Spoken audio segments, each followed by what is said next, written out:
Hey everyone, it's Laurel here with a card today for the Stencil Stamp Wednesday challenge. I'm going to be showing you a technique I call stencil stamping. And this is the card that I made for today. And you see that background there? I actually stamped it using a stencil. So let me show you how I did that. It's really quite easy to do. This is the stamp that the stencil rather, that I'm going to be using. And I'm going to ink it up with some Distress Stain. And the color that I'm using is going to be Scattered Straw, I believe. So I am just making sure that this entire stencil is covered with stain.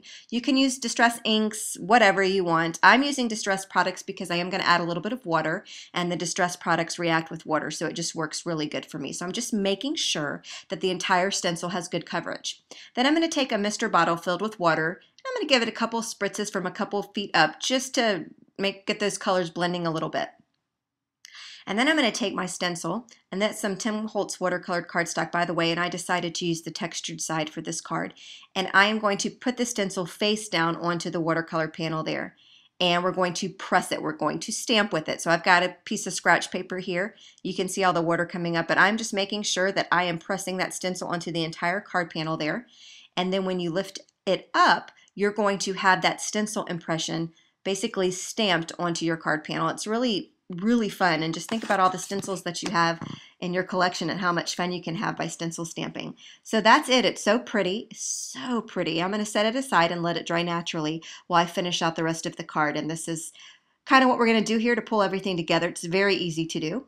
This is the folded banner die and the Saying stamp set by Simon Says Stamp. I've already gone ahead and die cut that out with some watercolored cardstock just because I wanted to keep the texture the same as the card panel. I wanted everything to match. And I'm going to, this is what the die looks like, by the way. It gives you these nice score lines too. So I really like it. But before I go ahead and do the folded score lines, I want to stamp my image there. So I'm taking the Yay, It's Your Birthday. I think that's what that says. We'll know for sure in just a second. But I'm going to take that stamp set and I'm going just to ink it up with some black ink. I really wanted the sentiment to kind of pop because there's going to be a lot going on in the background here of this card. So I'm using some VersaFine Onyx Black ink, which is what I used for most of my sentiments. I love the bold, crisp image that it leaves behind. It's a pigment ink, so it does stay wet a little bit longer. So if you wanted to actually heat emboss this, you could by sprinkling some embossing powder over the top of that and heat setting it. But I didn't do that for this card. So look at that nice, crisp black impression. I just love that ink. And so I'm going to make sure I give it some time to dry because, like I said, it is a pigment ink and I don't want to smear it. So once it's dry, you see with that die, it's got those little score lines already in there for you. So I am just going to fold those kind of in like a gate fold or accordion fold. I don't know what you call that fold. But anyway, and you can have it popped up. You can have it all pressed down. It's really whatever you want to do, whatever your style is for this card. I love this banner die. I don't use it as much as I should, but it's just fantastic. So this is a piece of Neenah Solar White cardstock. This is just the 80-pound cardstock. And I wanted to make sure I had the background of the card or the card base match the card panel that we're working on. So I'm going to take that Distress Ink Evergreen Bow or Bow, I don't know how you say it. It's such a pretty green. And I'm just going to ink up the edges of this card base here because I'm not going to worry about the middle because we're going to cover that up with the panel. And then I'll make sure that I have everything that just matches perfectly.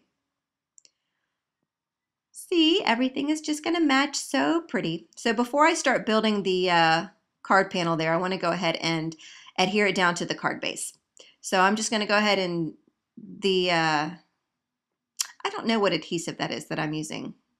I think I don't know. It'll be linked up below, but whatever it is, I really like it. I usually use my Glue Glider Pro, but I was out of refills. I know. So thank God I had that, and thank God I liked it. Thank God it sticks. So I've got that stuck down there, and that stencil cool. I just think that's so cool, stencil stamping. So I've gone ahead and had this balloons die. This is the Simon Says Stamp balloon die set, and I already had that balloon cut out from a previous project. It's inked up with the Hero Arts chalkboard line background. I'll link that up as well in that evergreen bow or bow. How do you say it? I don't know, whatever. So see how everything's starting to come together and coordinate. So I'm trying to figure out how I want to put on this banner here. Do I want it at a diagonal? Do I want it straight across the bottom? So once I kind of figure that out, I'm going to go ahead and get some adhesive going on that entire piece there. I'm going to do it flat instead of popping it up. Now you can pop this up with foam dimension and it's super cool. It adds so much fun to your card, but for this particular one I wanted it to be flat because I am going to pop up that balloon there. So once I've got that nice and covered with some adhesive, I decided to put it at a little bit of a diagonal there. So I'm going to go ahead and adhere that down right over the stencil. I wanted a lot of that stencil background to shine through because I think it's so fun and so easy to do. So I'm going to pop, like I said, that balloon up with some foam dimension. These are the little foam squares from Best Creation. You get a bazillion on a sheet, and it's like $1.99 a sheet or something like that.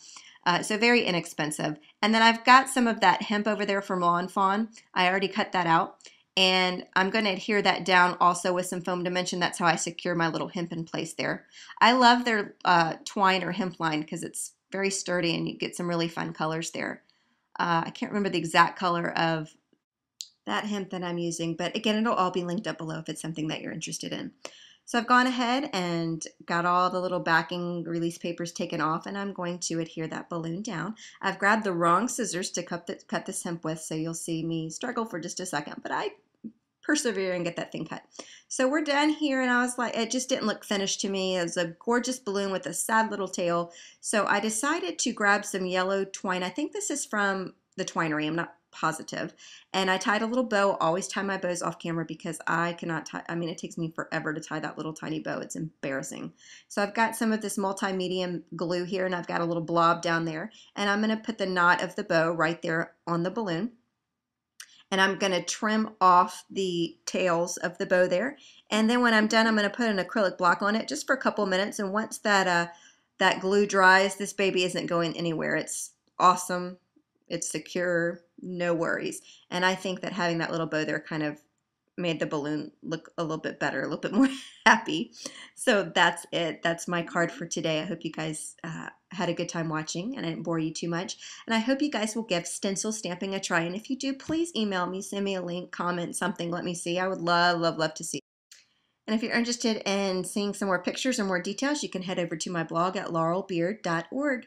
Thanks for watching.